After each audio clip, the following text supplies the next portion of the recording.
For generations, we've been led to believe that crying is unhealthy, that crying is weak, that we shouldn't express our emotions, that we should bottle it deep inside. We're told to man up, we're told to grow up, we're told that only babies cry, only kids cry, that we need to be strong. But even when we're children, we're told to stop crying. So when are we allowed to even cry? But this is bullshit.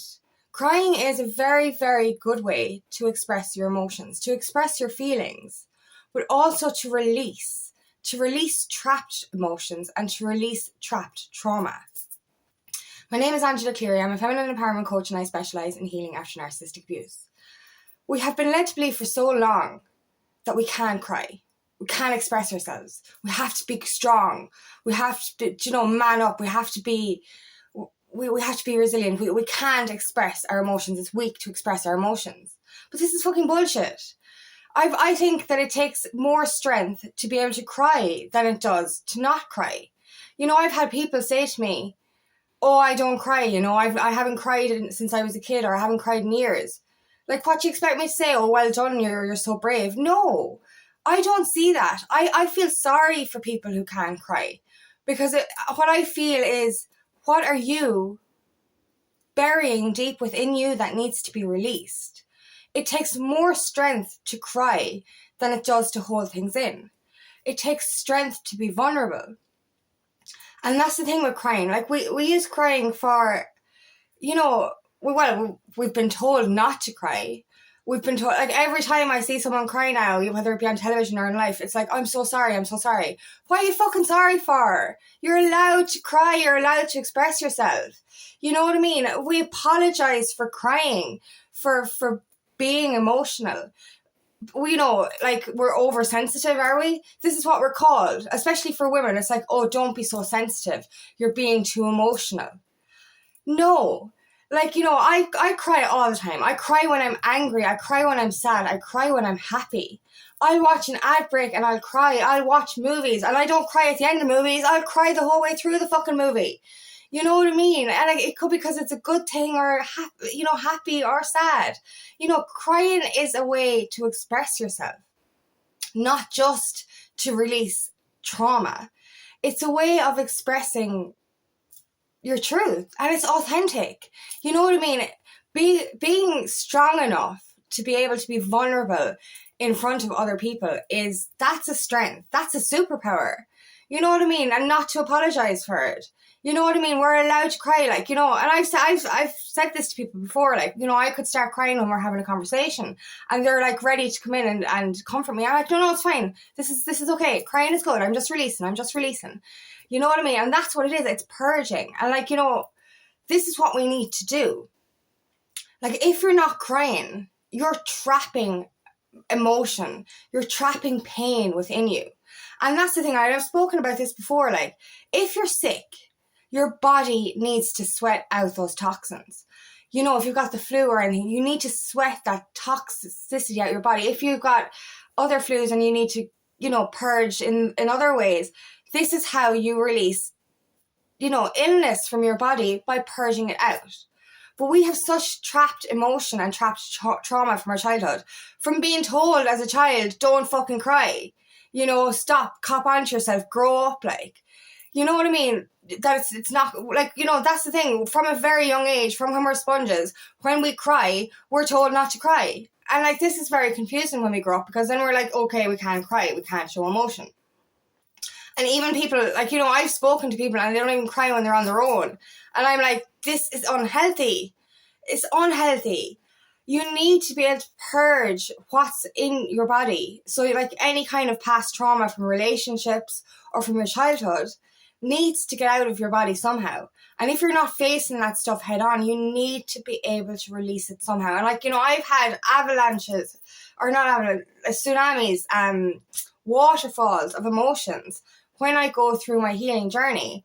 And it has to happen. I will cry till my head hurts.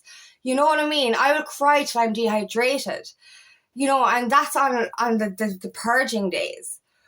But this is healthy. This is me getting rid of that toxic trauma out of my body. And then like crying is a way to express many different emotions. You can cry to express love. You can cry to express happiness, fulfillment.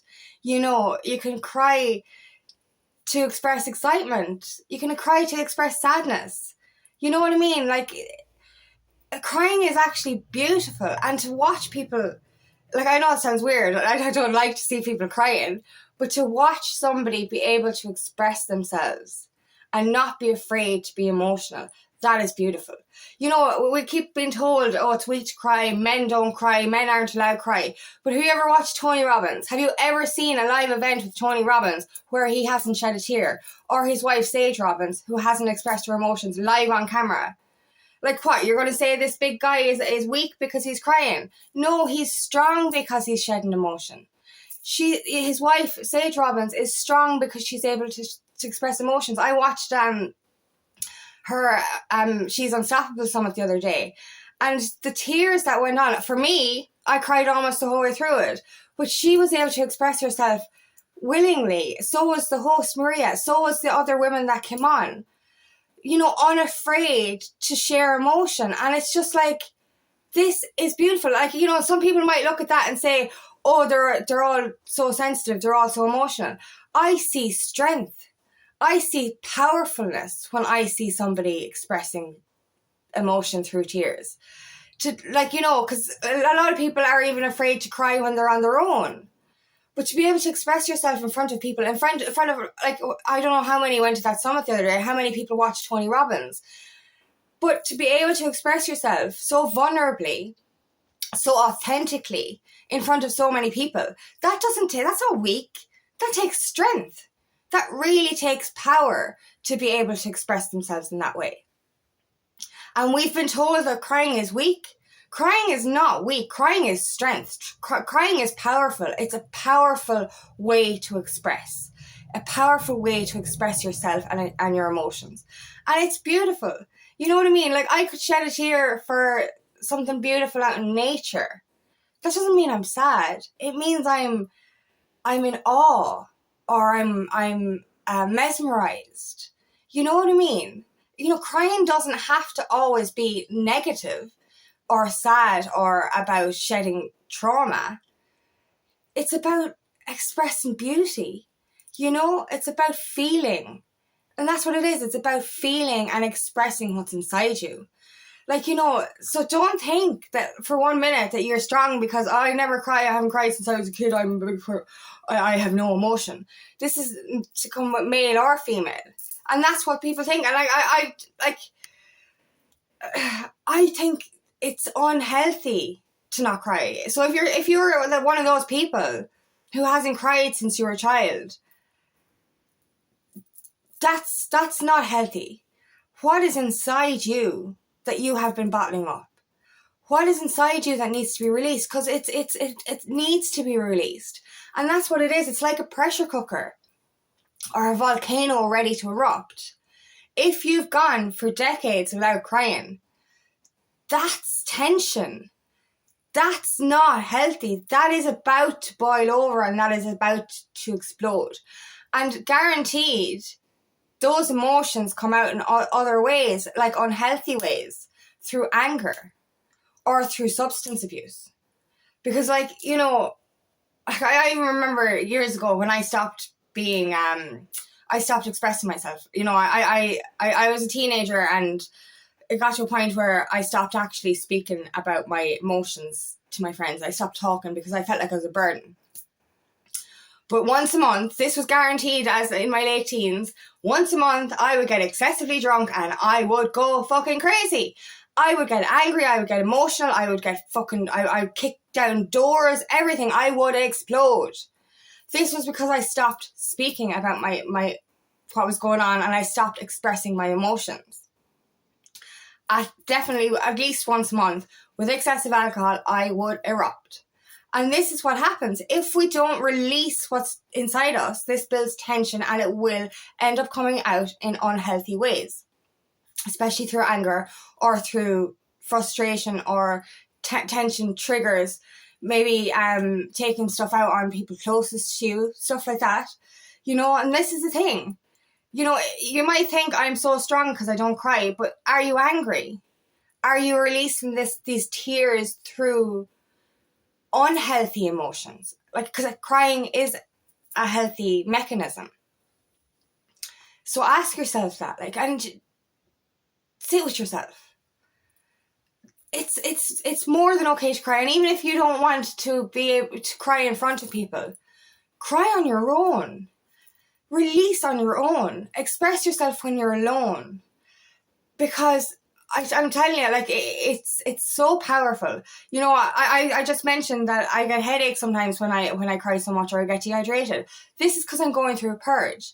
The more I cry is because the more I have to release, and I know this. Like, you know, I get triggered when I have something that needs to resurface to heal. So, you know, a movie could end up triggering me. Like, so for example, I could watch the same movie over and over again, and I could cry mildly watching it one day, and then I could cry excessively watching it another day. The reason isn't because the movie changed, it's because there's stuff within me that needs to be released. So if I start crying excessively over something that I might have only barely cried at before, I know that there's stuff within me that needs to be purged. So it's an understanding that, like, the more I cry, the more is what I have to release. If it gets to the stage where I'm dehydrated, it means that I am actually expressing and releasing all that toxicity out of my body. So I see it as a benefit. You know, obviously none of us want to start crying or want to force ourselves to cry, but let it happen. Let it release. Let it out of you. Let yourself express. Because that's what it is. Let yourself just be free. And that's the thing. It's authentic. It's authentic, and strength. It takes strength to cry. You know, you're being vulnerable, but being vulnerable is a superpower. Being comfortable enough in your own skin that you can shed a tear without saying sorry. You know, because you don't have anything to be sorry about. Why are we always apologising for crying? You're allowed to fucking cry. You know what I mean? We shouldn't have to apologise for expressing ourselves. You know what I mean? Why are we saying sorry for crying? Why? It's ridiculous. You know, we're not fucking doing anything wrong. And why are men told to man up, you're not allowed to cry? That's even fucking worse. Because, like, you know, even, like, you know, thankfully as women, we are sensitive in a good way, that we are able to express ourselves. Do you know, and that doesn't, you know, and then, you know, we're called oversensitive, we're called over emotional, but fuck that, who cares? Who gives a shit what people think? Because at least we're being healthy and we're purging out that toxicity. Whereas with men will go, I'm macho, I have no emotions, and, you know, I can't cry or I don't cry. That's not healthy. As I said, it'll come out with other toxic behaviours. Do you know what I mean? Like, you know, for us women, you know, men think, oh, we can't cry in front of women or they're going to think we're weak. We think you're weak for not crying. Genuinely. This is it. You know, you think that you're weak for not express, or you're weak for crying, but you're actually weak for not crying. And I don't mean to call anyone weak. You know what I mean? But what I'm saying is, we think it takes strength. Well, I know it takes strength to be vulnerable. So it actually takes more power, more strength to cry than it does not to cry.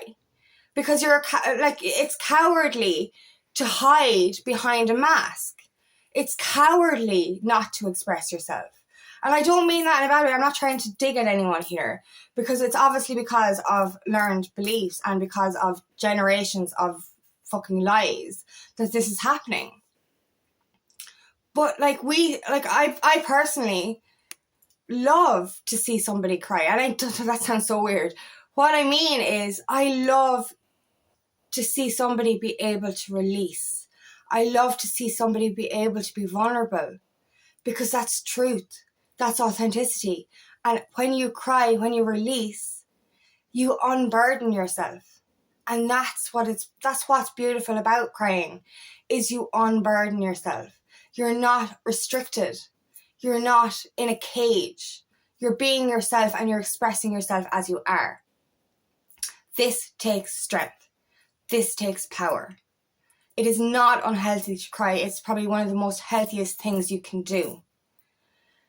So sit with yourself. If you don't cry, sit with yourself and try, in a sense, release those emotions in a healthy way, because crying is a healthy way to release trapped trauma. And crying is a beautiful way of expressing your truth, the happy truth, the beauty in the world, you know, the authenticity in the world.